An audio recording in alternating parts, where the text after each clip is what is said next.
Welcome back to a brand new episode of Be Supreme Spotlight. I'm your host, Boosie Dawkins, and we got another special episode today. We got a Rose Gang member in the house. I'm gonna let her introduce herself and tell y'all where she's from. Hey y'all, it's Tianis, Rose, big R's. No, I'm just kidding. Oh, all right, that's it. Okay. You already know. Yeah, don't step back. Stand on that. Born in Brooklyn, Brooklyn? raised in Charlotte, you know what I'm saying? Okay, so you was born in Brooklyn. So Yeah. how long were you in Brooklyn? So I was about 13 years old.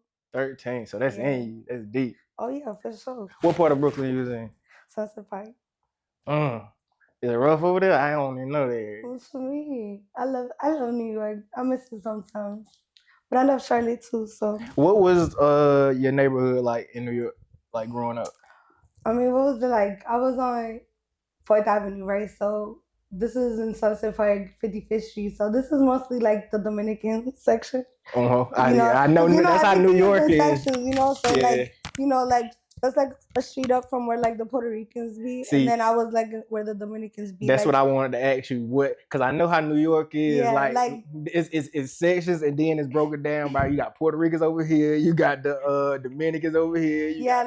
The corner of my bodega, like the street, like where the traffic light is a big Dominican flag, like where you are. Oh yeah, letting them like know. They actually used to call it the hot corner, like Quina Caliente. Like I feel like you the perfect person to ask this question. What? Who makes the best rice? I'm gonna be biased. and that's fine. I love Dominican rice myself. So I'm half Dominican and Puerto Rican. So like I'll say this. My dad, he makes pretty good rice, but my mom's rice is really good too. So who is Dominican, who Puerto Rican? My dad is Puerto Rican. My mom is Dominican. Okay. But I'll say this. I love both. Like they're basically kind of the same. It's all just different ways of using the seasonings. Like the same way Jamaican is Caribbean, Dominicans are Caribbean. So there's sofrito in there. It's like different, but it's the same, but it's different. Like what do you think is like the difference between your Puerto Rican and your Dominican side? Like when it comes to the culture, what cultural differences do you see? I mean, there's difference, like it's different, right? But it's the same. Like I was saying earlier, because like for example, Dominicans, we're listening to dembow, merengue, bachata. I knew that was coming. But Puerto Rican is more like reggaeton, salsa, stuff like that. So but they also still listen to, bachata and, like we still, it's the same. Like, it's the same, but it's different, different seasonings. I know like, I know in the Spanish culture period is known that y'all like to like cater to your man type of thing. Like what side is that more? Or is it both? I would say it's both, but I would say my Dominican side is what kept me being a little less crazy than my Puerto Rican side. I feel like my Puerto Rican side is definitely my crazier side. Like if a girl tells you she's Puerto Rican, you better know. Like that's when people have the stereotype of like the Hispanic stabbing a guy, like that's where it comes from. Yes. Now Dominicans will stab you too. I'm not saying that we, angels or nothing, but it's just it keeps me a little more calmer than the Puerto Rican side. See, I don't have any experience with Dominicans, but when it comes to Puerto Rican, I definitely know that. Yeah, but they love the hardest too. So that's the danger. Gun, you gotta take the bag. See, that's the danger of it. That's all. That's the danger. If you love hard, you know it's gonna be something. What's gonna come on the other side of that? That's all. Just don't break a heart. Then that's all you gotta do. You good. That's all. Okay, let's slide into your music. So, what's the last thing that you dropped? It's been so long since I've dropped. I'm dying to drop. Do you understand? You're dying to drop. No, like I'm dying to drop. Like as an artist, having so much music piled up and having so much time of not being able to release music to like now, finally I'm able to release music. But now it's the curse and the blessing because I have so much music. I don't know where to start, Bootsy. I don't even know what to drop first. You got to give it to the world. And I have so much different kind of music, so many different genres. I'm so versatile, and the gift and the curse because I don't even know where to start. Because like when you was let me listen to that song, I said it sounded like it's like 5 different artists on that song. Like and that's one song. Yeah, the one song. So I know you got. Yeah, so talk about that. Like, how do you go about like trying to show your versatility, but not do too much on one project? I always I love music, right? And I love all music. I never wanted to ever be in a box of a certain genre or a certain sound because even as an artist, I'm always playing with new sounds, new frequencies, new music. So, how do I go about I don't try to stop my versatility to be cohesive to what people think I'm supposed to master or stay on one sound. I'm doing it all. I see that. But as far as when you sit down and make your next project, like you said, you have a lot of different music. You sing, you rap. So where is it? How do you get that perfect balance of showing your versatility and making it a cohesive project? I feel like I just make music, and then once I have 30, 40, 50 songs, I then figure out okay, I have 10 songs where I'm more on my Spanish shit. This sounds cohesive.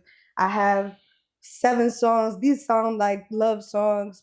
This could be a project, or I just make music though. I don't try to go into it I'm gonna make 5 love songs this week. Nah, I let my feelings See, and when you say you're versatile, it's different. You're actually more versatile than a normal versatile artist because typically when an artist say that, it's because they can rap and they can sing. But you can rap and you can sing, and you have the Spanish bag where you can rap and you can sing. So it's 4 different artists right there. And then how you just broke it down to how you might want to be on your love stuff. You might want to be on something I just made a techno song 2 weeks ago. So you try to get in your bag. EDM song. I'm trying to get into all genres. Music is so beautiful in so many different ways that it's how could I just stick to one flavor? What if someone if you were trying to introduce someone to your music, what song would you tell them to start it to get to know you? I would say probably Moving Too Fast. Moving Too Fast? Yeah, because I feel like that shows them I could sing and I could rap. And that's one of my favorite records. That one was hard. I hold that record dear to my heart. Is that the one that Young Blue on? Yeah. Yeah, that one, yeah. You went crazy. Nah, when I was in the studio with 20, we knew that was it. That was a record. And I know that record is gonna go far still. Yeah, that's definitely one that need to still be introduced to people, new crowd, new people for sure. It's one. I was just listening to that one on the way here. I definitely that's one you could throw in your playlist and rock, work out, whatever too. Yeah. And is that we already were saying how you want to be versatile, but what do you see your mood for your music? I feel like the mood, I always tell people I am love. So I feel even when it's different types of genres, it's still in the love frequency. I feel like the type of stuff I talk about, even when I'm popping my shit, it's still out of love. Because some people pop their shit and it's coming from a gritty place. But I feel like all my music is on love frequency. Oh, I feel like that's what kind of keeps it cohesive. I like it. Yeah. So where did the Rose inspiration come from? So this is crazy, right? And I don't believe in coincidences, right? But both of my grandmothers from my father and my mother's side are named Rosa. But my grandmother, basically from my mom's side, we were, talking one day and she was just, telling me how she, missed me because my family lives in the Dominican Republic. So I barely get to be with them, throughout the year, whatever. And I wanted to show her that she's always with me. So I ended up getting her name tatted.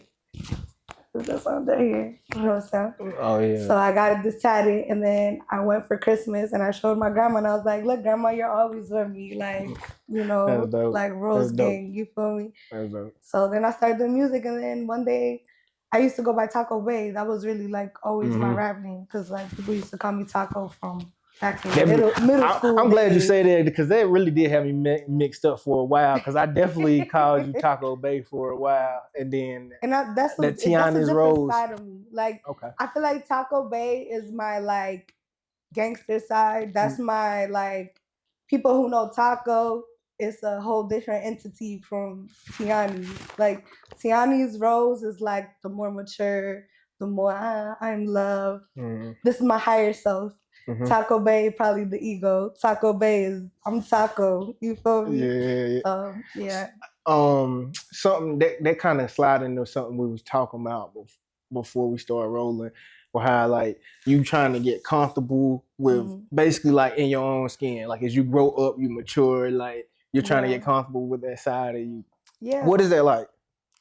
I mean, it's definitely an adjustment, okay? Like I used to be a tomboy, okay? I used to dress like a straight boy. So like even growing up and starting to wear jeans and like or dresses, skirts, stuff like that, like it was all a very big adjustment for me. Like I didn't start dressing like a woman until like 18, 19. That's when I started. Like, because I was a tomboy my whole life, you know? It's been amazing though. I love it. I love embracing the changes because especially now being a mother, that also like was a big adjustment that made me come even more into my feminine womanhood. And like now I'm trying to be more comfortable even with like my sex appeal and all that stuff because I used to be very stubborn about like what versions of me did I want the world to see because I was very protective of my privacy. But even like doing the ceiling challenge, that was like my first time stepping out of my comfort zone. Like I ain't never did nothing like that ever my whole life. And so what did it feel like actually doing it, putting it out there? It felt a little liberating. I'm not gonna lie. It felt because I feel like people don't even see me that way. You feel me? Because people know me like Taco, like she that nigga. So like I felt like it was like giving people like damn, like this ain't little Taco no more. This Tianis Rose, grown ass woman, mother.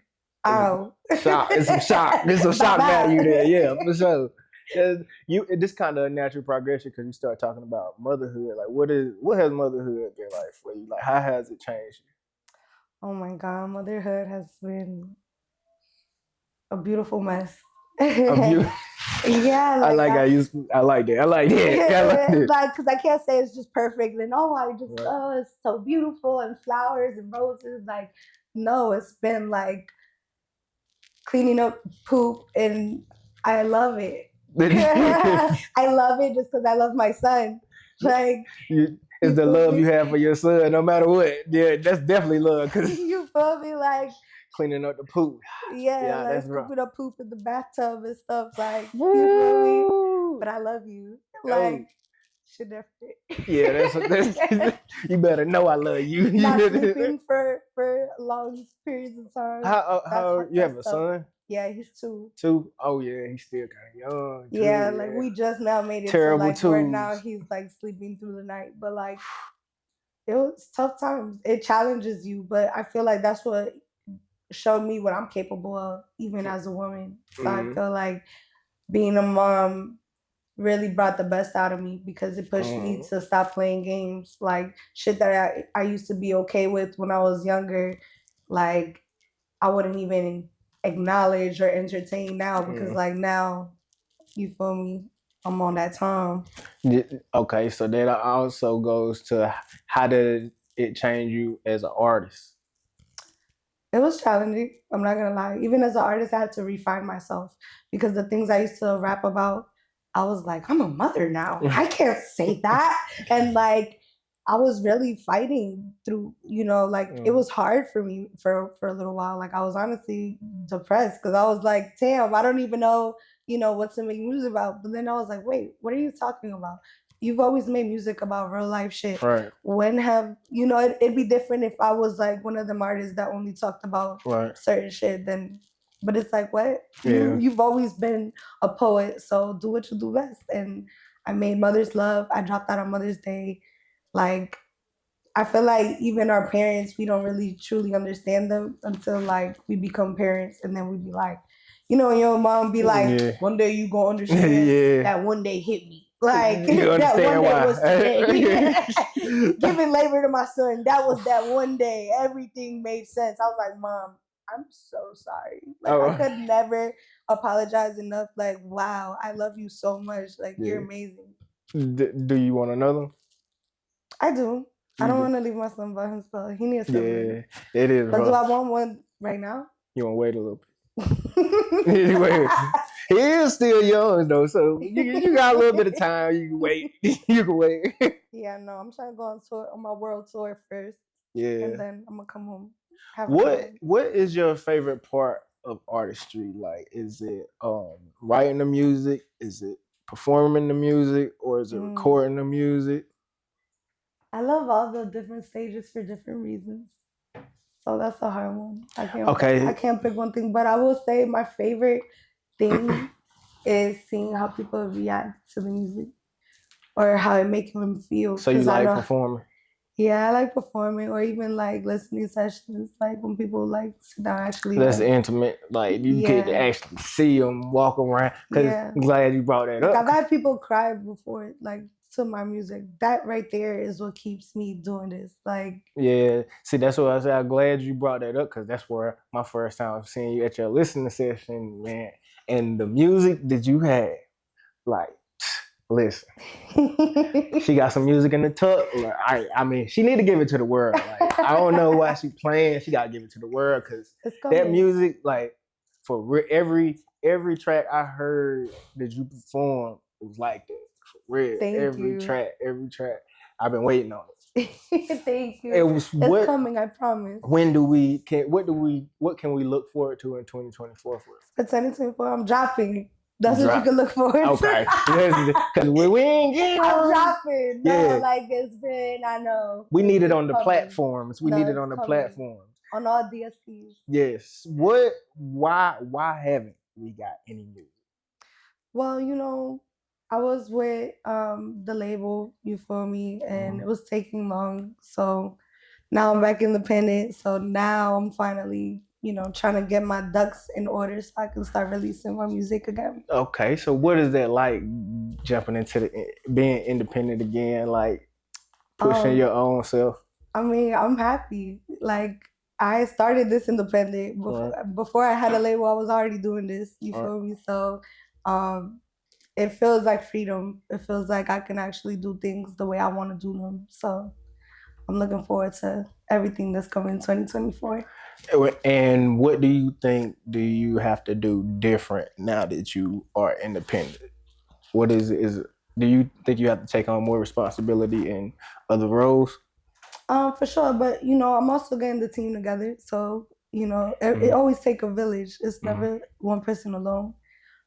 So I feel like God is just putting those people in my life now to you going the independent route. Is it anyone that like you look at for inspiration? Oh yeah, for sure. I'm actually really liking the Russell. I've been watching him on Instagram. He's very motivational. Yeah. That's the artist, or even Russ. You feel me? Yeah. Before that, I was watching Russ. Like Russ definitely. He done figured this out. Exactly. These are artists that I feel like, and the type of music they make too. Like it's music for the soul. Yeah. It's music with substance. Yeah. So that I feel like that's my favorite kind of music, and I like their blueprint because to be able to speak about the things that they speak about, you have to be now in a certain place. Hold on now, because I gotta get on you real quick. Because you're gonna throw Russ in there, but how many projects has Russ released? How many projects he's released? Like what? Like albums? Like 100. He's released a whole bunch of albums. Like, you gotta put your music out to the world. It's We gotta get it. We gotta get it. 2024, I promise. Word. This year was me working to get back in the planet. Now I'm back in the planet. Now, this new year coming. The business is handled. So for sure, we holding you to it. 2024. Like we want new music, we want new visuals. I promise it's coming. Speaking of visuals, like what is when you go into a music video? Like what is your idea? Like how do you, or do you let the director take the lead, or do you come with your vision? It depends. Certain songs I may already have a vision for it. So like for example, I don't want to give too much out, so I'm not even gonna say that. But just know, like I might have like certain songs that I already may have the vision for it. So I'm coming to the director already with the vision. That's usually how it is, because usually like based on how the music makes me feel, I know how I wanna put it in a visual and like how I wanna present it. So I feel like, yeah, I think I usually come with the idea already, and then the director helps me. Was that always the way you did it, or did you have to like kind of do it more and more? Now you start seeing the vision of how you want it to be, or were you always comfortable in front of the camera? Oh no, I feel like I've always been comfortable in front of the camera. Like when I was younger, I used to be in like modeling and like acting, and like I used to be even in New York. I actually was in competition when I was like 9 years old with IMTA, and I had won second place for modeling jeans and like fourth place for acting my monologue. And oh yeah, you was born. You should have been on the stage. Yeah, you had to be on the stage. Like I was already like studying the stuff like to be on. Yeah. Is that something you still got a passion for, like modeling? Yeah, I ain't new to this. I'm true to this. Hey, let them know. Let them know. And we back. Go ahead, get your show. Let's take over. JK. And we back. Nah, I really do that. That's what's funny that you said that shit. I feel like you trying to jack my shit. Cause I said it at the beginning. You stole it. Nah. Great minds think alike. Okay, there it is. Okay. So what artists influenced you growing up? Cause you so many different styles. I feel like it gotta be a lot of different artists. So I would say my favorite artist is Lauryn Hill. Bruh, I already had it planned to tell you that, like, you remind me of Lauryn Hill in so many ways, bruh. Stop. Not just because it's simple to say, oh, you can sing and you can rap, but like even when you were playing some of your tracks, like the pockets that you get into, like it was one of them that I was like, the way you was rapping, it was exactly how Lauryn Hill rapped on like one of the Fugees, like a song for real. Like that's an honor for me. So I appreciate you saying that. But no, like I love Lauryn Hill. You can hear it. I love Lauryn Hill. Like just everything that her music stands for, just everything. I say rappers and stuff, J. Cole, Kendrick Lamar, Drake. The real ones. I was also like inspired by Shakira a lot. Like I used to belly dance when I was younger and stuff. No, I'm so serious. Like I have the whole belly dancing, the skirt with the little bangles, going crazy, everything. Like, so yeah, I say that. Yeah, like a mix of all of that. Mix all of them. The question that I said that I had thought about, I want to make sure I go ahead and say it. How do you balance, like, because now you're a newly independent artist, right? Mm-hmm. So you're in a position where you have to still get yourself in front of new people, but you're not a new artist. So you can't treat yourself as a new artist. You can't just go out and just be doing things that a new artist would do because you're not in that position. So like, I feel like that's a tough position. Like I kind of relate that to like a lot of times when rappers or somebody, rappers or artists, they get into a position where they not making as much money as they want and something, but they can't go somewhere else and do a job because now you're a rapper. Like I can't be over here working and I'm a rapper. I can't do this. So now you're in a position where like certain things you can do, but certain things you can't do. So like, have you ever thought about how do you kind of weigh that? Because every opportunity is not a good opportunity for you at this point. Bootsy, I think about that all the time. Do you know my life? That's what we're trying to learn. That's what we asking for. It took me a minute, even like becoming a new mom too, like fitting everything into my schedule has been a journey in itself. But where I had it wrong was I felt like if I was doing music, I couldn't work or couldn't do other things. That's cap. All the greatest artists started somewhere, and I feel like even more now, I've dedicated this year to evolving more on the business aspect of things and evolving my knowledge and, like to become more financially stable, you know what I mean? But that doesn't mean I can't do music. That just means I don't have to need the bank if I become the bank. So the more I get to a place where I can fund my own career, the more I have freedom to release and do things the way I want to do them without having nobody on the outside, trying to, dictate. Yeah. Well, do you feel like because like, okay, now hearing things, obviously like you feel like things kind of went bad for you in certain situations. Do you feel like even though it may have went bad, that now you have the knowledge moving forward, like to not even put yourself in that position? Because now moving forward, you might have a bit, you're going, not even might, you're going to have a bigger opportunity that come to you, but the way that they package it might not be perfect. Like they might sell you on all these dreams and everything, but from experiences that like you gotta know it gotta be in fine print. Yeah. Like whatever you're saying, it gotta be in fine print. No, I appreciate every part of my journey. The highs wouldn't be highs without the lows being lows. And my whole situation wasn't bad or anything like that. Like I don't look at it like that. Like it was just something I had to go through and I went through it. And, now I'm on the other side and now it's just about, what I make of it now. And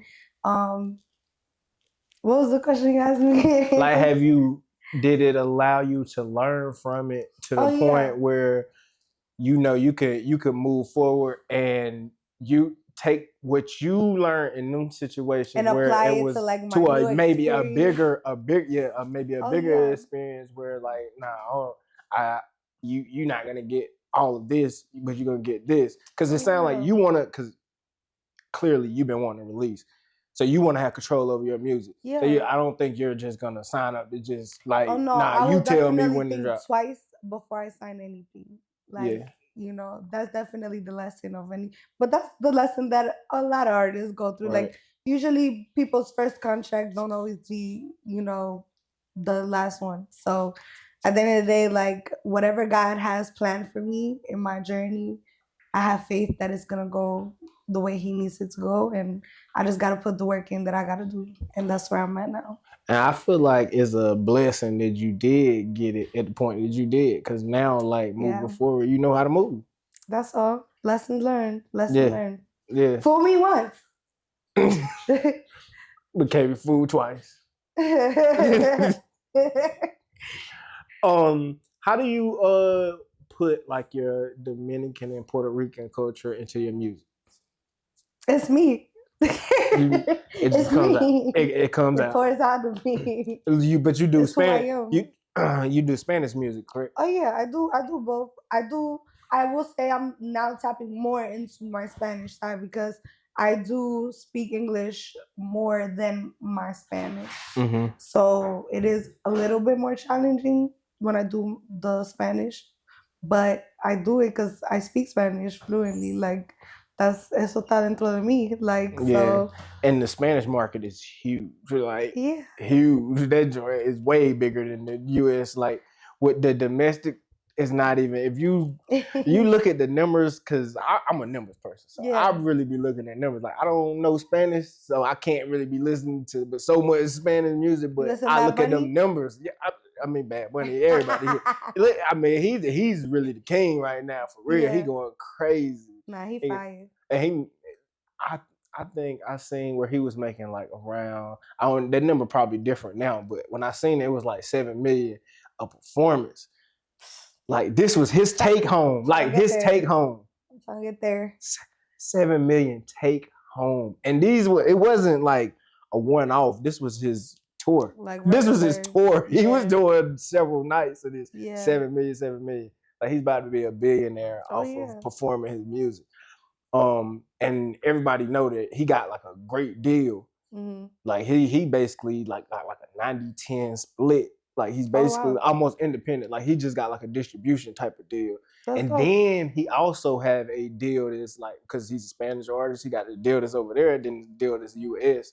So like he's making crazy money. I mean, Bad Bunny is Bad Bunny. Yeah, man. Like, but that's the level that I'm trying to reach. You know what I'm saying? Yeah. Like I never in my life looked at myself as a local artist. So even when I was like smaller as the artist, or like not smaller, but starting off, right. I never felt like I was too big to do anything, but I just always saw myself like worldwide. I never saw myself like I'm gonna be a local artist or I'm gonna be like just US. Like I always pictured myself on world tours. Yeah. Like my biggest goal is to bring like my concerts, like a Tianis concert. This is how I picture it. Being people that you would never see in a room together. Like the gangsters and the hood niggas with the ravers and the Spanish people and the techno people. You just put a thought on my R&B people, everybody together. You just put the thought on my mind. Can we please in 2024 get a real concert like from you? Like you gave that listening session, the way you was performing, you was going crazy. Man, you do that same thing as a concert. Yeah. Your independent concert, you can have artists under you, whatever. And, bruh, your performance game, because you can really sing. You got a real performance game. Like you're not faking it. So you need to get that to the world. Don't hold it back. Okay, say less. Yeah. I'm gonna definitely put that in the suggestion box. And you gonna have all them songs. You got all them songs. You can perform them all. Like you said, how many you feel like you got in the tuck right now? Like songs? Yes. Hundreds. Oh my gosh. See, you're doing us dirty, man. Don't do that. It's coming 2024, I promise. 2025. 2024. Oh, okay. I was about to see you trying to slide it in there. Stop playing with me. Go on. I just said New Year is coming. Okay, 2024, we get some new music. It's all coming. All right. So let's just let the people know like what to look forward to next from you before we get up out of here. What to look next to me? Yes. The music is actually coming. That's what to look next. To all my already Rose Gang members and to the people who don't know me yet, y'all will get the chance to get to know me, and I look forward to it. I'm really excited to show the world what I got. And you're going to be vulnerable in the music. Always. Give them the real you. All right. Okay. We looking forward to it. Let them know your social media for the people that ain't following. Make sure you follow me at Taco Bae. That's Taco BAE. And yeah, it's Tianis Rose. Tianis. Yeah. Capital R's. Okay. Rose Gang. You see my shirt? It's Rose Gang. I love it. Yeah. I saw it when you walked in and I was like, oh my God, like I feel so special. It fell into place. That's how it hurt. Divine intervention. And y'all know what to do. Until next time, I appreciate you stopping through too. Thank you. I appreciate you for having me. Oh yeah, for sure. And whenever you drop your next project, you always gotta see it here. We talk about it. Oh yeah, we're gonna talk about it. I'm gonna come ready. Yeah, because you got something to talk about now. You got some stuff to talk about. And when it's out to the world, we're gonna talk about it. Let's talk about it. All right. And until next time, y'all know what to do. Keep it in the streets.